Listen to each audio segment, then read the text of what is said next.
Meeting for East Chi School District. We will start with a moment of silence and Pledge of Allegiance. I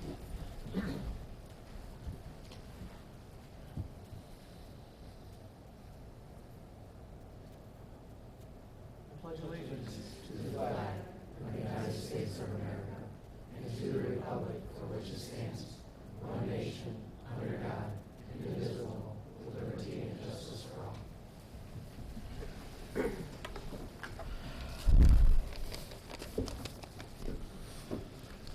First item on our agenda is items of interest, recognition, or inquiry. Board of Education members, anybody have any? I have a couple of things. Mr. Folsky. First of all, I'd like to thank all the people involved with the backpack that was passed out this last Thursday.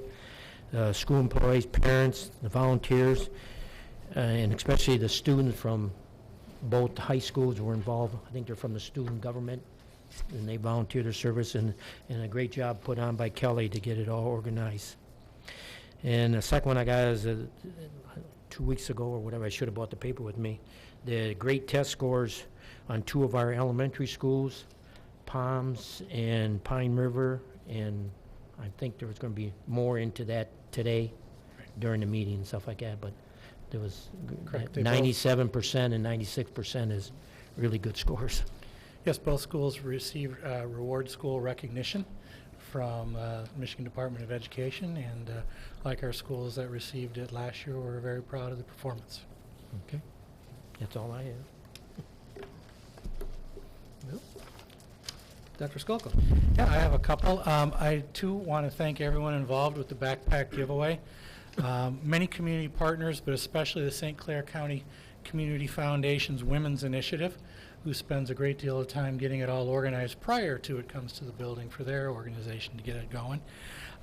We serviced 106 families last week, totaling 355 backpacks, and a lot of very wide-eyed and appreciative young folks, and so we're just so fortunate to be able to be part of that.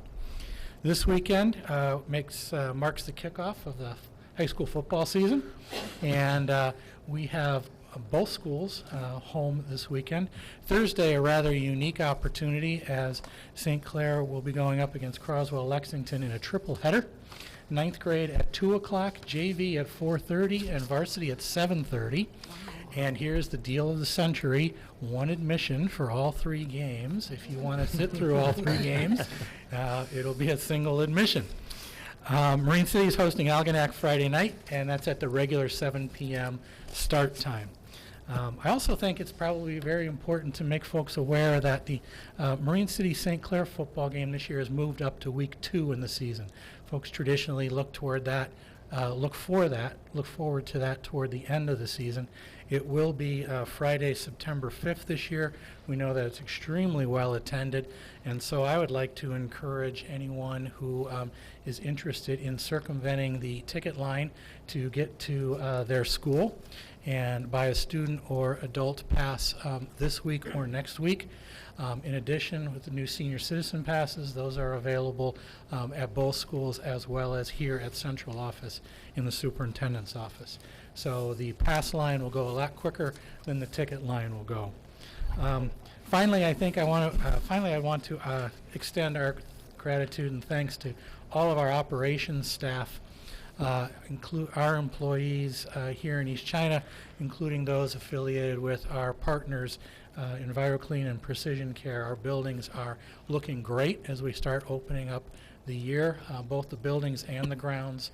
We have all playgrounds in all 5 elementaries in here have been redone with new wood chips, and we can't wait for next week and for everybody to get back. So really looking forward to that. Thank you. Thank you. Academic Spotlight Summer Learning Program 2014. Mrs. Brenda Tenniswood. Good evening, President Bewer, Dr. Skalka, and members of the board. You know, August is always such an exciting time in public education. We are eagerly anticipating and busily preparing for our students coming.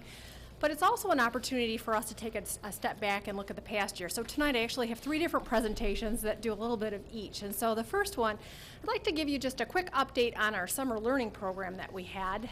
You may recall that we've had summer learning for the past several years, and this year was no different. First is our high school program, which was held at Marine City High School July 7th through August 1st.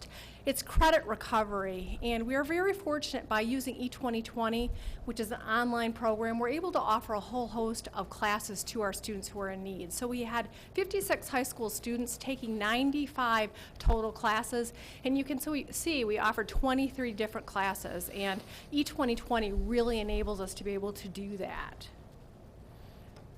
So what is E2020? It's online learning. It has many of the components of a traditional classroom setting in that there are vocabulary activities, lectures, assignments, quizzes, tests, and exams. And all the content in E2020 is aligned with our state and district standards, which is really nice. There's really nice alignment between the program and our district classes and courses. However, I would say one of the hallmarks of our program is it's just not E2020. Our students have the benefit of getting their instruction primarily through E2020, but we also have live instructors on site to provide assistance. And I'd like to give a call out to Mike Alley, who's done an absolutely phenomenal job of not only being the site coordinator, but also providing instruction in mathematics for students in need. So thanks, Mike. Really appreciate the help. We also had 2 East China teachers, Tim Maxwell and Jay McCullough, who provided assistance and support and instruction to our students. With our high school program, the students and or parents provide transportation, and they're really eager to be there at 7:30 in the morning each and every day. With our tuition, we charge $170 per class for our in-district student, and wherever possible, if it's an economic hardship, we look for available grants to help our students out. And so you see the snapshot there is we're anticipating our program cost of just over $11,550, and our revenue $12,044. Our goal each year is to cover costs. We're really looking for a cost-neutral program. All right, so what did we accomplish with our secondary program? We awarded 90 credits to 52 students, and I have to give our students credit. With the new E2020 courses, they were working very diligently during the 4 weeks of summer school. We had some students that right up until Friday at 3 o'clock were making sure that they were working very hard to make sure that they met the deadline. We had 4 students who fulfilled graduation requirements, and again, we had a hybrid program, meaning that we used technology with certified teachers. So at the same time we had a high school program going, we had middle school program. This year we revised our middle school program a little bit. As you may recall, last year we had some 8th graders on E2020. I will say that was well-intentioned, but maybe not the best course of action. Our 8th graders did not find that engaging enough, to be honest. And so this year we went back to the drawing board and we put our 6th, 7th, and 8th graders with a live instructor. We targeted readers workshop and math. And so within their 3-hour block, they had about an hour and 20 minutes of reading instruction and an hour and a half of math instruction. And that was like the perfect blend of both content areas. And so we shared services with Tim Maxwell, and Christy Sagan was the ELA teacher. And Mike Alley was also the site coordinator for that program as well. Again, we charged $170 per class for in-district students, and you can see the majority of our students did receive a scholarship under Title I grant at a district level, and so we were very excited about that. Our anticipated program costs are around $1,800, with which our revenue was slightly higher than that, $2,800. Any extra revenue that's created gets funneled back into the program, whether it's supplies and materials or licenses for online programs. Strengths of our middle school program: small group instruction. Phenomenal, individualized in some sense. And each year with the middle school program, we've been surveying students and to get a sense of what they liked about the program and what they learned. So here are some of the gems that we collected this year. One of the students said, "I now have more resources to go to in case I get stuck or lost with the lesson," so feeling a little more confident. Another one said, "I learned how to solve coefficients and work with integers." And the last one was actually a pretty common theme with our middle school students. "For goodness sake, can you please start class a little bit later?" They would appreciate that. But overall, very positive reviews from our middle school students. A little bit later, we started our elementary program. Our elementary students started July 29th. This year, we were housed at Marine City Middle School, which then allowed our students to take advantage of the summer feeding program that was going on. So that worked out really nice, coordinating those two things.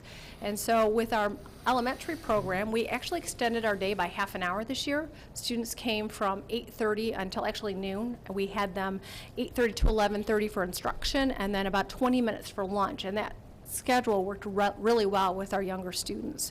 We had a whole host of elementary students. 157 students were enrolled in the program. So we had 2 kindergarten sections, 2 first grade sections, 2 second grade sections, a 3rd, 4th, and 5th grade section. Lots of learning going on at Marine City Middle School this summer. And you can see some East China School District staff there. Barb Carroll served not only as a kindergarten teacher, but she also served as a site coordinator. We did provide transportation in the form of a shuttle bus. That the stop was at Eddy Elementary, so we were able to provide transportation from the north end of the district down to the south end, which our parents appreciated. Tuition, $120 per in-district student, and 133 students received scholarships through Title I or grant funds. And again, just a quick snapshot of where we are with our financial data. Program cost is right around $17,315. The revenue slightly more than that, $17,760. Again, we're trying to just break even with our program costs and revenues. So what about the elementary program? We really focused on Reader's Workshop, comprehension skills, word attack skills, and fluency. So each and every day our students spent time reading at their just right level and getting direct instruction from their classroom teachers. This year we also really emphasized math, tied math into our new math expressions program. So within their 3-hour day our students were getting a blast of reading and a blast of math. We survey our parents every year at the end of the program in elementary summer school. A couple of I think, elements of the program that parents really liked. They liked the timing of the program, feeling like by that time in the summer the students have had enough playtime and they're ready to come back to school. They also appreciate the weekly newsletters that we send home at the elementary level. So we keep trying to refine and improve the program, but we were really excited by the attendance at all 3 summer school programs, and we're looking forward to another great school year and then some wonderful summer learning next year as well. Any questions? Just gonna go. In terms of participation, there's a lot of students there. What is it compared to the previous year? We have been steadily increasing. Last year, off the top of my head, I believe we had 96 students at the elementary level. So we went from 96 students to 157. And I really need to thank the elementary principals and teachers who have been, I think, increasingly more aggressive in terms of marketing the program and letting parents know that it's available and what a powerful instructional boost it is right before the start of the school year. Thank you. That's really good. That was my question. I was wondering how it trended out. Fantastic. Thank you very much. Wonderful program. Keeps increasing every year. That should show up on our test scores. Should. That's our goal. Thank you so much. Next item on the agenda is our consent agenda. Approval of minutes for the regular board meeting, education meeting, July 28th, 2014. Special Board of Education meeting, August 11th, 2014. Approval of payment of bills, schedule of investments, approval of teachers. Motion is needed. So move. Moved by Mr. Folsky, Second. second by Mr. McNamee. Comments or questions? All those in favor signify by saying aye. Aye. Opposed, same sign. So moved. Item 5, recognition of persons wishing to address the board.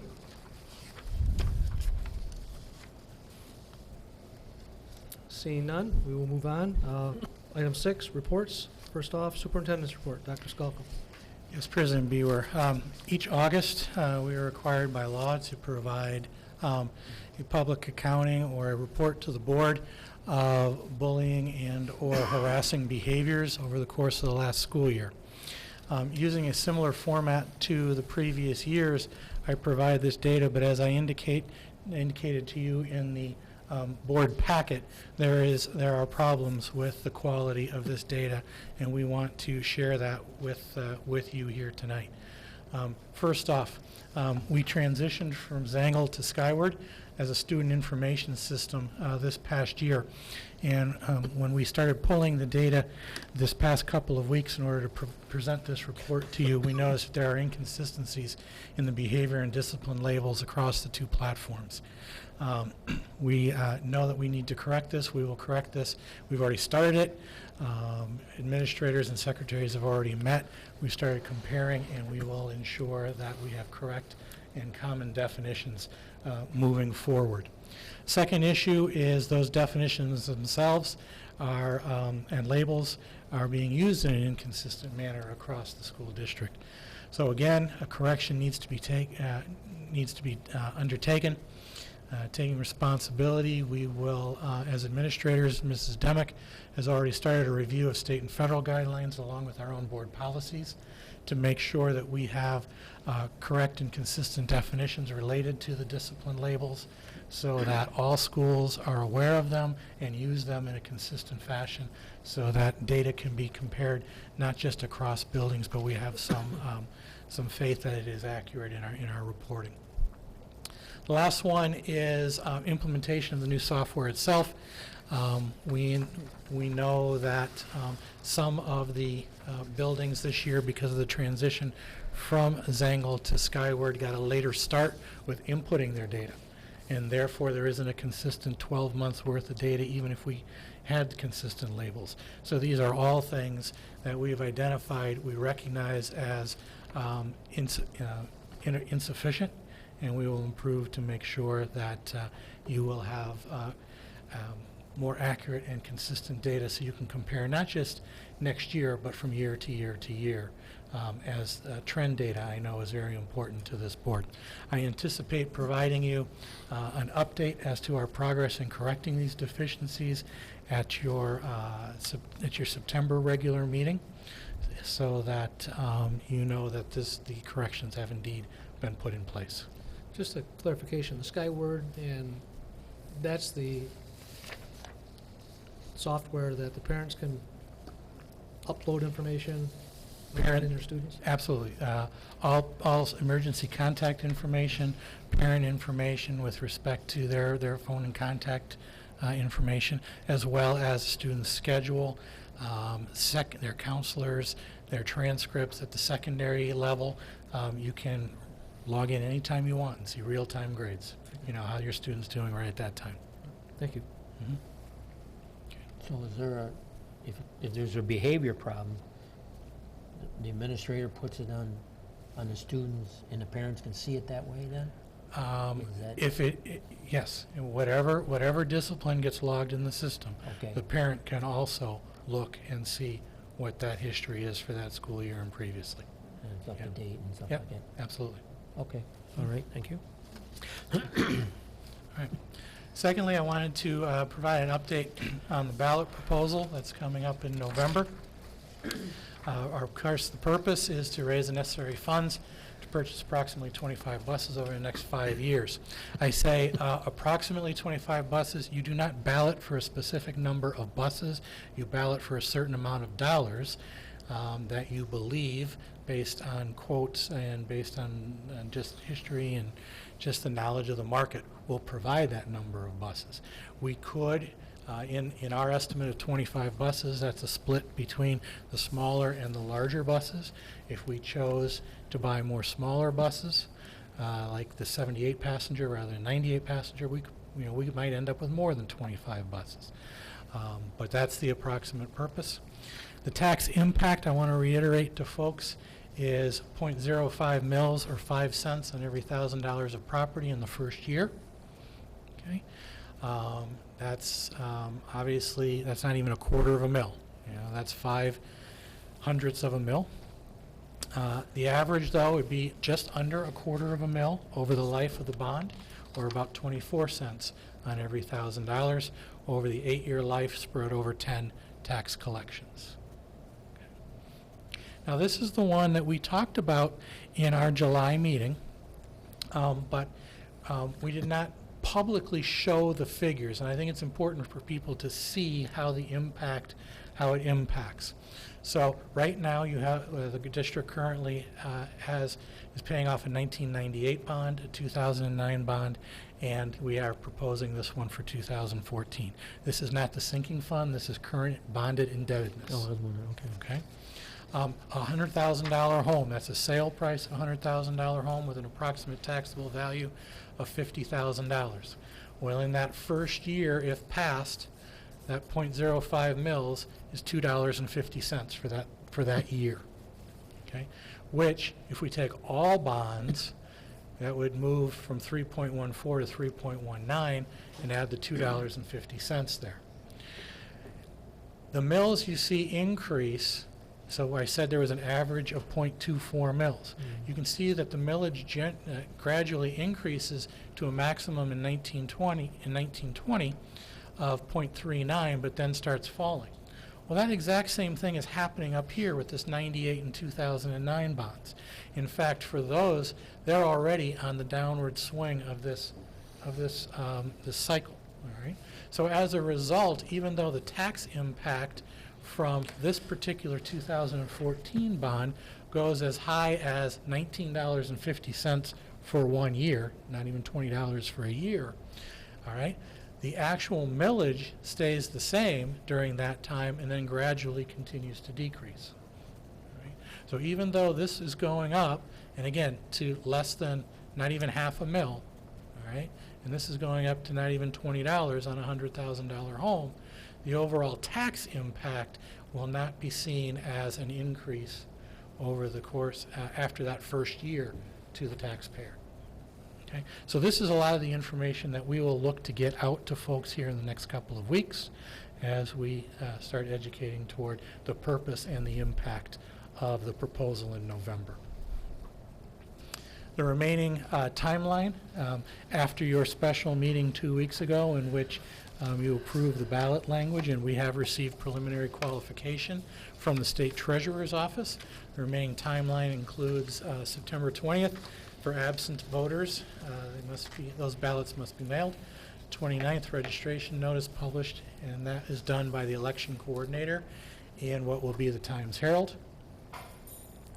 Monday, October 6th, last day to register for this election, and I would encourage everyone to register. This is a midterm election in which we will also be electing a governor, a senator, and all of the other slates of candidates. And then the election notice is published, and of course the election itself is on Tuesday, the 4th. Any questions on the ballot proposal, purpose, or impact?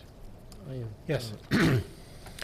Just a thought, back where you had the 25 buses for Yes. 5 years, should we put what the total is going to be?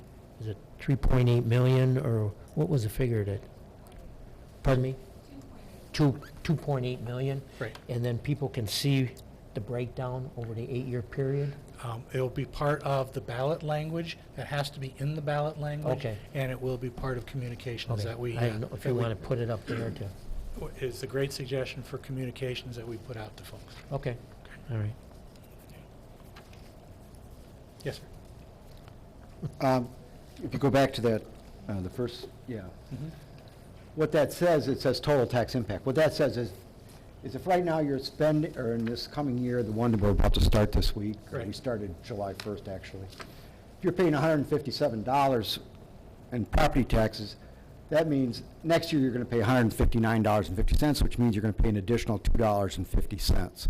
So if there's any confusion about what total tax impact means, it is going to cost you the price of maybe a Big Mac and some fries for the whole year on your $100,000 house.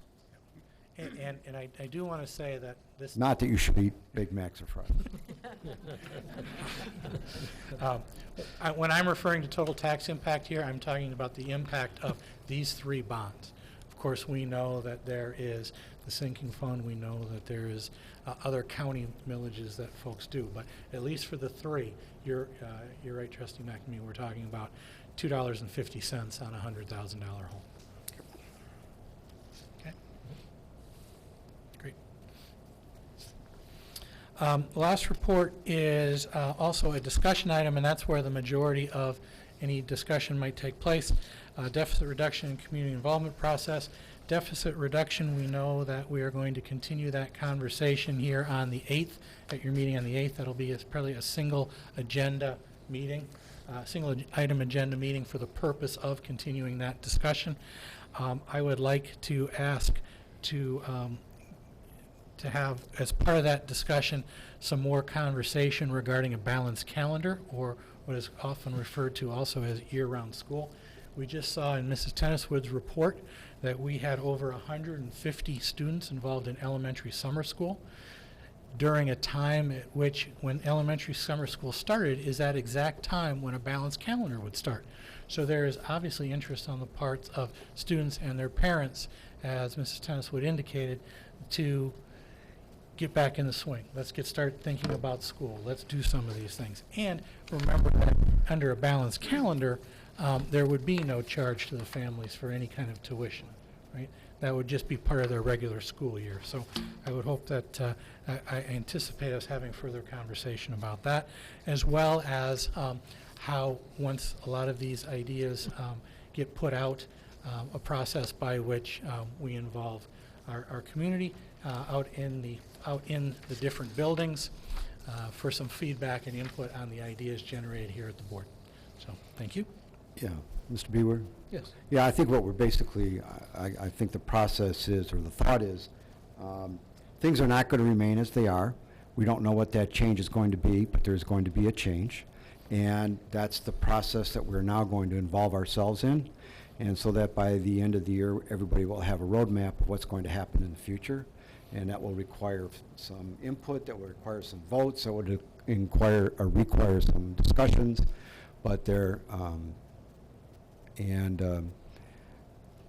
we are in the process of, long-term, the buses are going to save us money. And when you say, how can you spend money to save money? Well, the buses we have now are going to cost us money, and no matter what else we did, unless we didn't have busing, which of course is not an alternative, we are going to have to replace the buses, et cetera. So it's still going to cost us money, but this is an efficient way to do it. In the long term, when we compared it to all the other things, what I'm trying to get across here is that I think that the board has taken a very responsible approach to our financial future so that we have one. And so far, I think we've done a very good job of it, and I think we'll continue to do that and ask everybody to stay tuned and come on in. You're more than welcome. But we will be making changes. It won't happen overnight, but it's going to happen. It has to. Any other comments? Move on to our next report, school improvement and annual report. Mrs. Tenniswood.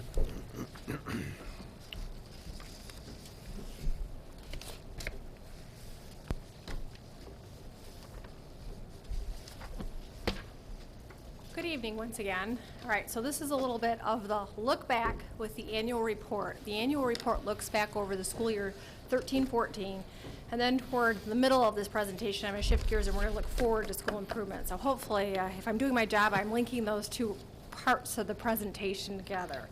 So what about 13-14? Within the teaching and learning cycle, there's 3 questions that form a frame for a lot of the work that we do. And those 3 questions are, what do we want each student to learn? How will we know when each student has learned it? And then how will we respond when a student experiences difficulty in learning? What are we going to do about it? So as we look at instruction and we look at school improvement or we look at where we've been, those are 3 critical questions that frame our work. All right, so within our vision, which I know we've discussed a lot, but within our vision, which is, the large frame is effectively preparing students for post-secondary education or experiences.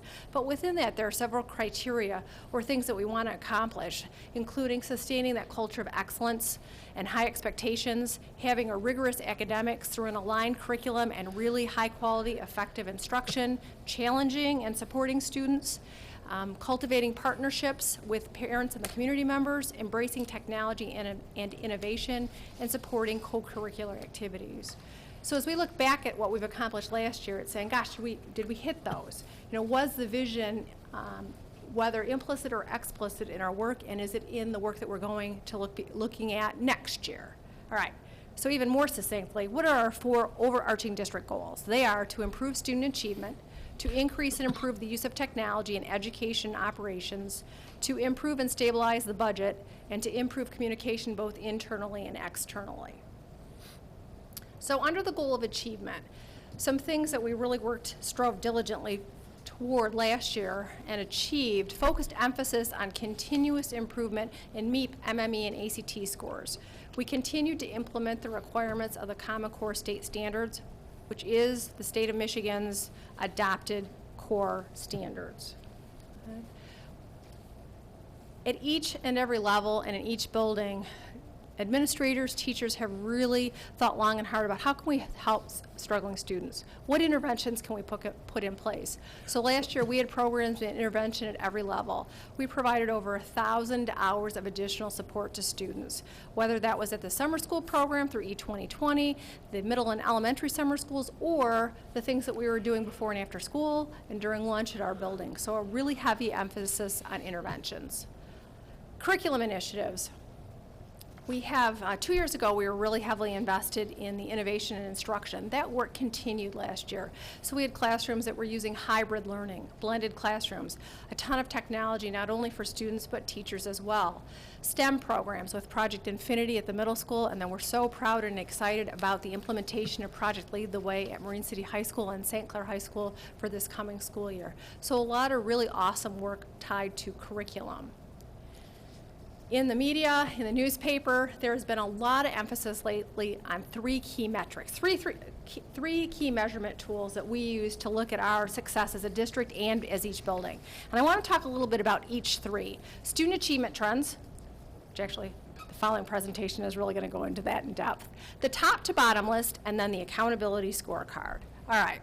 So, student achievement trends. When we do our data disaggregation and analysis, here are some things that we're taking a look at. Patterns over time. Those trend lines are really important. Certainly we want to take a look at each year's performance, but we really want to say, as a district, a building, are we moving in the right direction?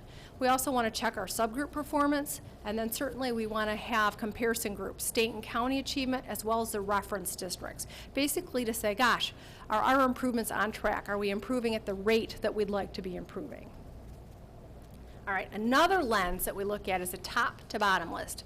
And I think this is something that's really, has gotten increased attention over the last 2 years. And so schools across Michigan are ranked, ordered according to very complex statistical analysis. But that statistical analysis is based on these three things. Average student achievement in tested content areas. That would be in math, reading, writing, social studies, and science. So that's one chunk. Another chunk is average performance level change. Much like we look at our trend lines in East China, the state's looking at trend lines and performance across the state of Michigan and calculating those out for groups of students and schools. And the third chunk is looking at the gap in performance between the top 30% of students in a school and the bottom 30% of students in schools. So those three calculations are calculated together to have a score by which schools can be rank ordered across the state. Another indicator that we look at is the accountability scorecard. You may remember Michigan's Ed Yes report, where schools got a letter grade, A through E. That has been replaced by a color continuum of red, orange, yellow, lime, and green. And so when you look at the accountability scorecard, factors that go into that score include student achievement, again, looking at student achievement of all students, looking at student achievement of your bottom 30% of students, and looking at subgroups. Then there are some other factors that are also considered under the achievement scorecard. They are educator evaluator processes. Are we as a district complying with state regulations according to educator evaluation? Compliance factors, and then for our middle school and elementary, our attendance rates, and for our high schools, our graduation rates. So all those factors go into calculating the colors. All right, so how do we do? As Trustee Folsky reported on at the beginning of the meeting, we're really proud to announce that we have 2 elementary schools that are reward schools, Palms Elementary and Pine River Elementary. They are being recognized and honored for outstanding academic achievement. So nicely done, staff and administrators of those 2 buildings. A ton of hard work has gone on. All right, So we have 3 schools that are recognized as being in the top 10 percentile of schools across the state: Palms Elementary, Pine River Elementary, and Gearing Elementary. Now we're shifting into the color bands. And so we had 2 schools that were in the lime color band: St. Clair Middle School, Marine City Middle School. Congratulations. We had several schools that were within the yellow band: all of our elementary schools, St. Clair High School, and Marine City High School. What does that really mean? It means we have a lot of hard work going on in our buildings to ensure that our students are achieving and are growing. And so I'm going to come back to that a little bit later on, but that's kind of our benchmark. Where are students, and are we moving in the right direction?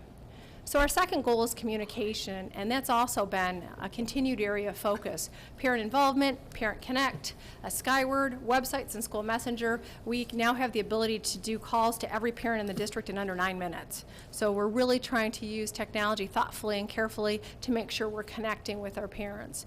Each year at parent-teacher conferences, we do a parent survey. All that information is gathered and disaggregated. I'd like to thank the community. We have great attendance rate at parent-teacher conferences. I think this past year we were a bit concerned with Skyward and with the immediate access to technology that we might see decrease in our conference attendance rate. And parents still continued to come out and meet the teachers, which we're very happy to report. All right. So the formal report the state of Michigan requires us to do for a district and a building level is called the annual report. These have been posted on the website. The state mandates the format of those. So as you may recall, there is a cover letter for the district and each school, and it's followed by a data report. The cover letter must include the following components. It's a template.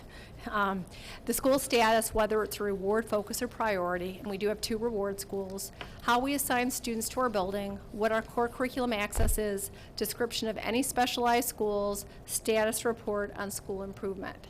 That's followed then by a data report, which is multiple pages of student achievement scores, all content areas tested within MEEP or MME, and then the performance is broken out for subgroups, followed by attendance rates or graduation rates for high schools. So these annual reports can be quite lengthy. Again, I think the intention there is to make sure that we have common reports so that as a board member or a parent in the community, you can take a look at a school and see how we're doing according to all these criteria. All right, so annual report was a look back. Now we're moving forward, and school improvement is the format or the vehicle by which at a building level and a district level we have conversations around those 3 questions. What is it that we want our students to learn? How are we going to know if they've achieved it? How are we going to help them if they're having difficulty achieving it? So within the school improvement plan, again, there's some formal structure that we have to use. So what's mandated is that each school and district has a mission, vision, and goals. There's a data profile and needs assessment, and then for each goal, there's a goal objective, there's research-based instructional strategies, there's timelines, resources, that there's some measure of progress, data targets, that there's parent involvement and professional development. I think one of the challenges that we face is making sure that all the requirements are translated into action in the building level. You can have the best, most gloriously written school improvement plan, but if it doesn't impact instruction in the classroom, it's not a great school improvement plan. And I think one of the things that our administrators and teachers have worked really hard over the last couple of years is really saying, what is it that we need to do to improve at the building level, and how can we do it? So to that end, at a district level, we have 5 overarching academic goals. We have 1 in every content area: reading, writing, math, science, and social studies. Some of those goals are maintenance goals, meaning that we are having positive trend lines. Some goals are more active with more strategies and more work attached to them. We have 5 core strategies under each of those goals, trying to make a structure that it's easy to monitor and track. So looking at research-based professional development, research-based best practice instructional strategies, interventions, data analysis, and technology. So those are our strategies that are going to enable us to meet our goals. If you looked across and you took every building school improvement plan in East China School District, which, by the way, after September 1st, they'll be available on the website, but you wanted to say, what are the common areas? within each building. These are some of the common goals. So certainly we expect our students to be proficient in reading, writing, and mathematics, and then depending on the building, there may be additional science or specific subgroup achievement targeted as a goal. Then the objectives and the data targets match each building's achievement trends as determined by the Michigan Department of Ed. At one time, each building could, I don't want to say randomly, but each building could independently determine their achievement trends. What's our target? By what level do we want to improve? The Michigan Department of Education has now given targets to each building. Within the building level goals, common strategies, again, include looking at professional development, using really effective instructional strategies, using data to track instruction and target instruction, and then implementation of a specific data analysis skill for our students, particularly in the area of science, and then again, reaching students with mentors and/or interventions.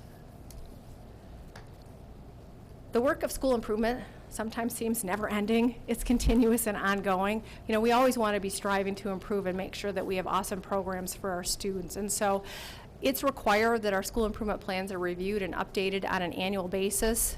School achievement or student achievement is continually measured, and I think we're getting much better at using our ability to use key data to really drive our processes. And we certainly want to also continue to use perception data, looking at the survey data, looking back at informal data that we receive from parents to make sure that we're really reaching out to parents and involving them in the process as well. So how do we know if we're doing a good job?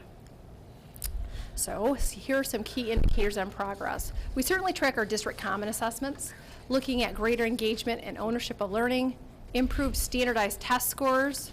There's a quick reminder that we are looking at a new test in the spring. Improved ACT scores, and then certainly increased attendance and completion of 2- and 4-year post-secondary degrees. Circling back to those three crucial questions that drive the teaching and learning cycle. What do we want each student to learn? How will we know when each student has learned it? And how are we going to respond if they're having difficulty in learning and getting there? All right, so 14-15, we have a lot of work ahead of us. I think our staff is excited and ready to undertake the challenge and make sure we have awesome learning going on in our classrooms. Any questions? I have a question. You mentioned a couple times this is on the website in a way that, I don't know, the website, how it's set up, but maybe you and Craig or Kelly and Craig or whoever can move this to the front, almost like the front page. So if I was a person, oh, East China, I want to look up what's going on, and boom, you get hit with these, great numbers. Ooh, maybe I might want to move in this area. Just a suggestion. We can certainly take a look at that. See, just And actually, by law, there's a certain number of clicks that our annual reports have to be available through. We have to, by law, they can only, I think it's, less than one click. Yeah, like less than one click. 0.5 of a click. There you go. Welcome to East China's annual report. Might be one. just a suggestion. It's a great one. Puts it up there. Can you go back, what were the colors ratings? Red, orange, lime. Oh, wait a minute. Red. Orange. Yeah, it's like red. I'm getting the colors of the rainbow going through the back of my head. That's Roy G. Bibb. That's not it. Red is the lowest. Orange, yellow, lime, green. Green is what it's like a stop. Like green is where we're all aiming. So, that we've got 2 buildings in the lime category is definitely moving in the right direction. So last year they were letter grades, and this year they're colors.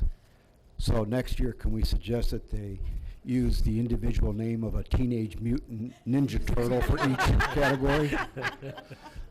I would be happy to forward that Would you suggestion. please? Thank you. Great suggestion. Any other comments, questions?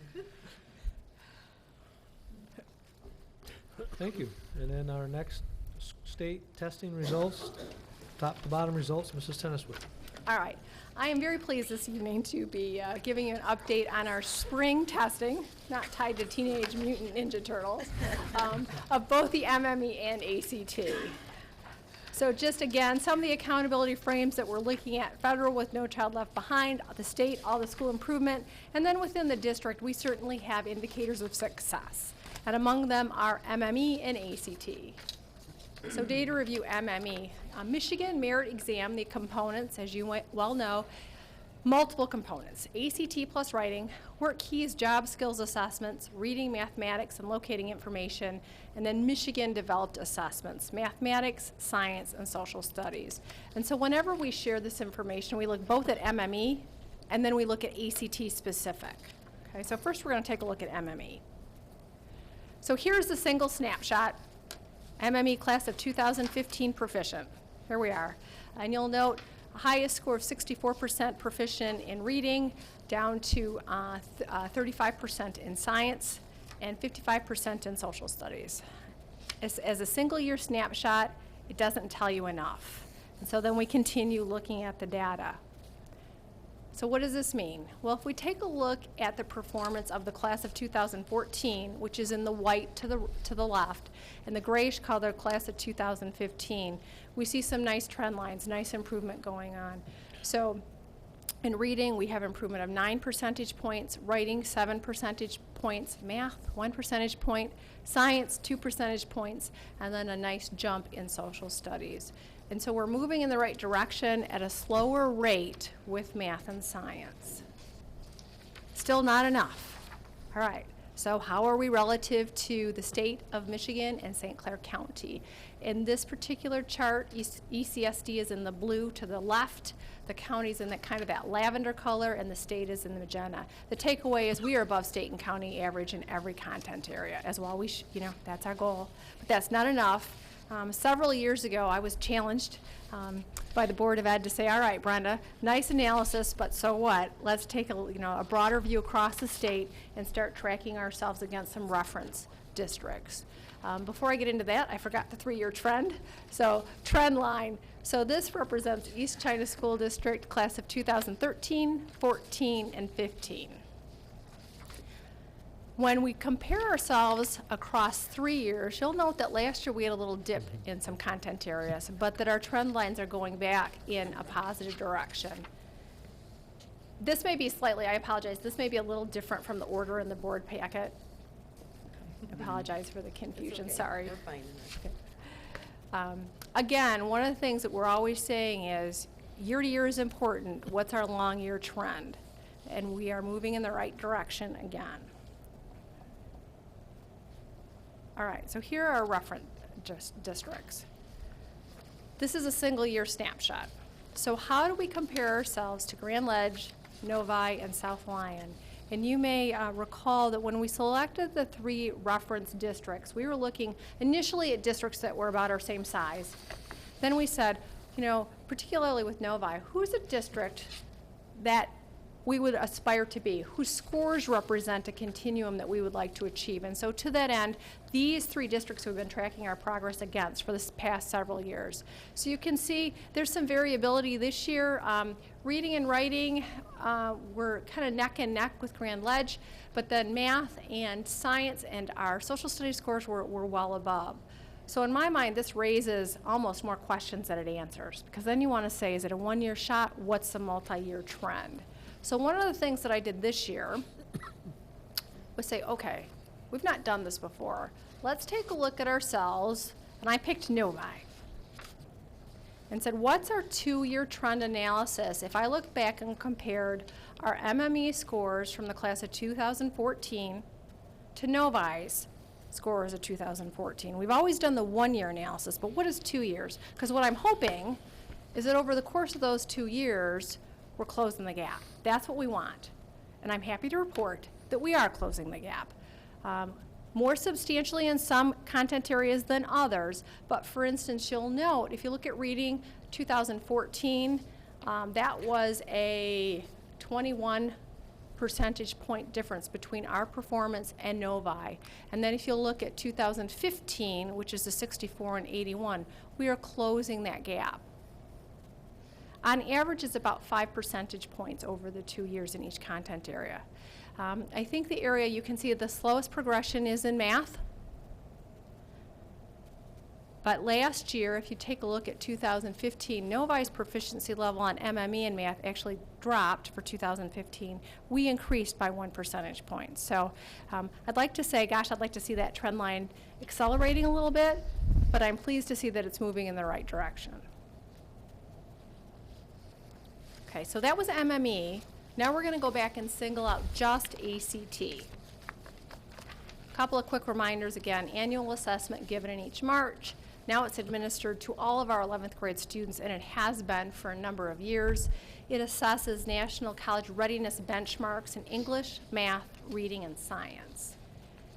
Some ACT definitions. What does college ready means? So the way that's technically defined is ready to succeed in a first semester credit-bearing college course without remediation. So ostensibly, if you pass the ACT and meet the benchmark, you could go take a college class first semester, non-remediation, you could pass it. There's a good statistical likelihood of that. Career readiness is defined as ready to succeed in introductory technical career training courses without remediation. I always like to point this out, though. The benchmark scores are not the same, which I think is critically important to keep in mind as you look at reading, English, math, reading, and science. So, because very often when we look at science, that's the area in which our students struggle the most. I think there are a number of reasons for that, but one of them is science has the highest benchmark score. So in order to be considered proficient on the science, you have to get a greater percentage of the problems correct versus English. Okay? All right, so how'd we do? And again, I started this one with ECSD, county, and state. We are the bright blue to the left, and again, happy to report that we are well above state and county averages in every content area assessed on the ACT.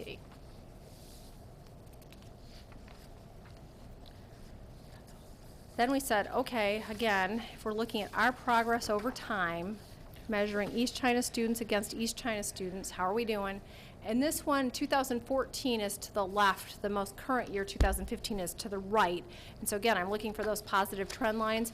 Nice growth in reading, 3% growth in English, 1% growth in math, 1% in science, and our composite score stayed the same, partially because of the influence of science.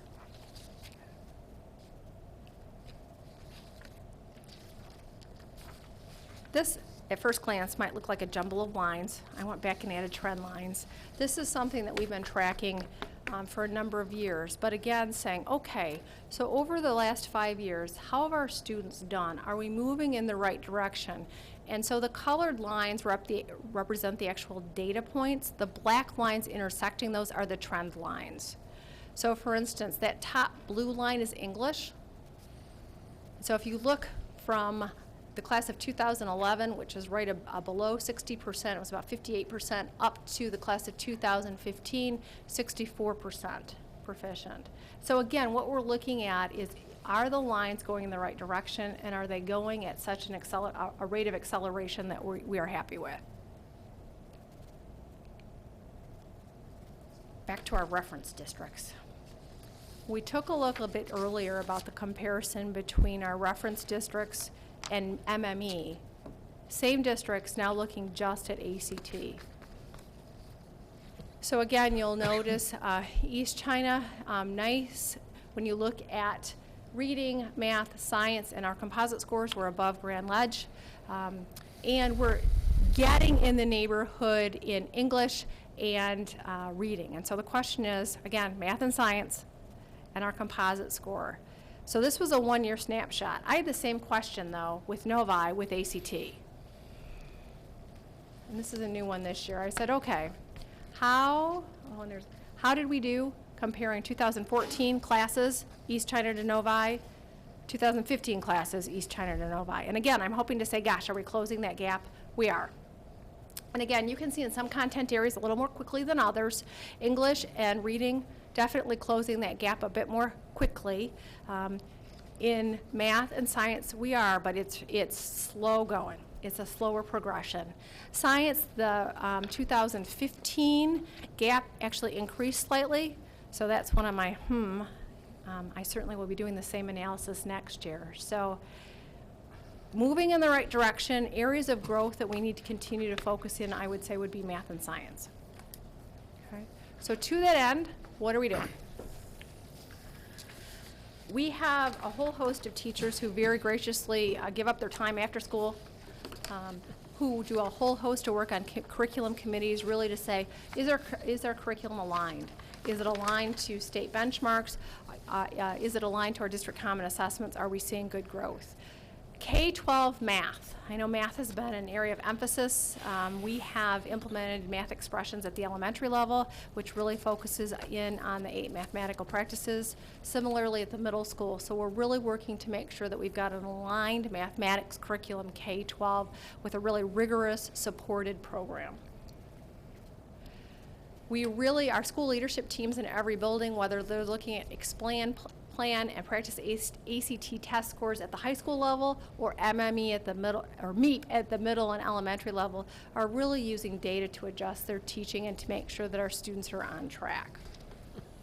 So we're going to continue to do that, continue to analyze our student achievement data, no matter what test it is. And then certainly I think continuing to communicate with students about what's going on with those test scores and how it helps them. Continuing to work with our curriculum committees to revise middle school and elementary curriculum and high school curriculum as well. Any questions? I have a question. Mrs. Frank? If we're using Novi as a benchmark or we're striving to compete with them, have we looked to see what curriculum they're using in the science and math areas? That is a good question. We are all using the Common Core State Standards. Specific math programs, no. One of the things that I would like to do with all the work that's been done at the elementary and middle school is watch our trend lines for a couple more years. I'm anticipating, with all the emphasis that has been going on here, with really changing instructional methods and having a really tightly aligned curriculum, that we should see those scores increase. I would also say that within science right now, we're in a bit, I wouldn't say of a holding pattern, but a bit of a maintenance. There are next generation science standards that the state of Michigan was actually one of the key author in writing, but they haven't been adopted yet, but we are anticipating they are soon. So once we have the kind of the green light to go ahead with that, then we'll be really looking at revising our K-12 science curriculum to align with that, along with instructional materials. Okay, thank you. Mr. McAfee? Yeah, if you could go back to the 2-year trend analysis for the MME results, spring 2014.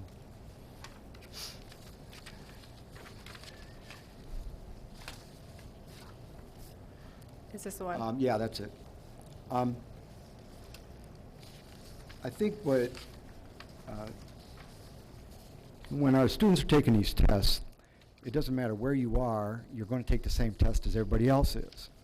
So, you know, the fact that from one year to the next, I mean, the questions aren't the same from one year to the next. So Correct. depending on who the author is and some variables in that regard, there's still going to be there could be from one year to the next, maybe a % or difference. It's not really statistically that important. But the statistic I like there quite a bit is that in 2014 and 2015, we took exactly the same test they did in math. But yes, our score from one year to the next only went up 1. And it's only a 2-year trend, I understand that. But since they took the same test, those people who had 68 the year before dropped Correct. 10% on their score at a real high level, financially high level school district as well, by the way. So I think that is a significant mark to the good for us. And now, I mean, yeah, we're going to improve it, but I think statistically that may have some import. And I'm very pleased with that. That shows me that not only did we hold, we improved slightly. Maybe statistically we did, but at least we held. And somebody else didn't who we've chosen to be somebody that we would measure against, and we've done well, I think, in those, especially this past year and probably in the year before. And again, one of the problems with math is it's a building block situation, so that when we talk about the elementary schools and what we've done there, those test results are going to start showing up as we take these MME and ACT exams a few years after the fact, because that's really, you can't catch everybody up in 1 year. It can't be done. So, and we have improved, and so, and I know from my own memory that over the last few years, we've done very well in terms of our trend lines. In fact, you showed the trend lines. We have improved, and I think that's a result of the improvements at the elementary level, the middle school level, and now we're bearing the fruit of that at the secondary level. And I think that's a good thing. Thank you. I have a question. A couple years ago, you had done a study or a look at how our graduates are doing in college. Is that something that is a continual thing, or was that just something that we requested from you, that we know how well are we preparing our students for college? That data is available, and that's certainly a report that we could bring back to the board. I would like to see that again, Okay. just to see where, because it's been a couple years since we've seen it. I'd like to see that again, just to see percentage-wise as to how many of our kids are sticking it up. Absolutely, because ultimately we want to be sure that we're preparing our kids for beyond 12th grade. So whether it's a technical school or college or university, we want to make sure that they are well prepared for their future. Thank you. That's not always easy to do, though, because if you recall, a few years ago, the community college or somebody, they were doing a big thing on plastic technology, et cetera, and we had all these plastic plants floating around our area, and they're all closed, and all that went into that whole program. It went, so in other words, you can't prepare too specifically because things change. So what you do is give them a solid background and preparation so they can move as the world moves, they can move with it and are adaptive to the needs that are going to be presented to them, their opportunities.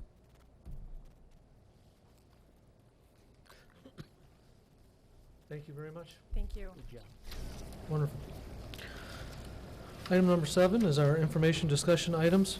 Item 1 is our deficit reduction, community involvement process. I think we've spoken to that just in that report. I just wanted to make sure that we had the opportunity to speak to it. We did speak to it, so if there's not any further discussion, we kind of know where we're headed for the 8th. Okay. And you had Okay. that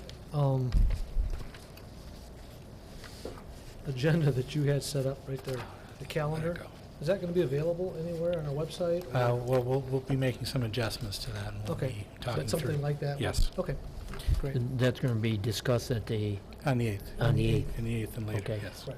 and set up the calendar then. Right, that's our one-item agenda. Correct. Meeting is just the Okay, deficit reduction process. Right. all righty. Right. We'll be making some significant adjustments to what was initially proposed and going Okay. from there. Next item is stadium signage. Dr. Scope. I'd just like to thank everyone involved who assisted in the discussions for the sign, and for working together as a district and keeping the students as our first priority. As a result of that work, we're really excited to announce that we'll be honoring our 2007 and 2013 Marine City High School State football champions with a state championship sign at the stadium. And I want everyone to know that the entire cost of the sign will be paid for through fundraising at zero cost to the district. So thank you to everyone who worked so hard on this. Yes, a permanent sign, a permanent sign. And that sign is going to be on the, as I understand, it's going to be on the scoreboard? Yes, correct. Okay. And when we say thank everyone, I think we specifically should be thanking Mrs. the Freed. two members, And Mr. the 3 members down at the end of the table here for spearheading the whole operation Worked Thank very you. hard at and it. not taking no for an answer. Thank you very much for your time and effort you put in for the kids. I have a comment while we're Yes. talking about the stadium. In the future, or next year, well, hopefully this time next year, there's going to be new turf down there and stuff. It's part of the bond issue, that was passed, and that was one of the obligations was to replace the turf on it. I just have some suggestions that I'd like to throw out about the turf and stuff like that, if money dictates or operates. On the south end, on the end zone, we could have put the Mariners' name there, and on the north end, the south end, because that's where the ship is at and stuff, and on the north end, you could put the Saints in the end zone, lettering, and because the bell is there, and just the way the school's set up, north-south. And then in the middle, an emblem, if you want to put like just EC, East China, Stadium combined, stuff like that. It's, I don't know, I think it would add a lot of class to it and stuff like that, but I know it depends on the money and the situation like that. Well, let's make sure that, just for accuracy's sake, we talk about the fact that it would be a sinking fund project and not a bond project. Correct. Just so that the community is aware. It is our intent to do that project next summer. Correct. That is the only project we currently have on the docket for next summer, so let's keep our fingers crossed that no boilers go or anything like that, because it is the dedicated project. We will, in order to do a project of that magnitude, we need to obviously put out to bid, develop specifications and put out to bid, and like any project like that, you put in alternates. So you would have the the field to start, and then you start putting in alternates like different things in end zones and things at center. And then again, as the bids come in, depending on what you can afford is what you can add as your alternates. So we'll be working this fall with both high school principals, ADs, and staffs, not just football staffs, but soccer and track staffs, anyone who's using the stadium. And we'll be putting together those specifications to go out to bid. Okay. I have a question though for you. Last year before the football season started, I Right. know myself, John, Dr. Scott, we walked the field and, Right. and looked at the tears. Did anybody have done that again this year to make sure there was No big tears. no big tears for a foot to get stuck in? And We have had folks out there routinely using it, either through practices or soccer games and things like that. We've had no report of any tears. okay,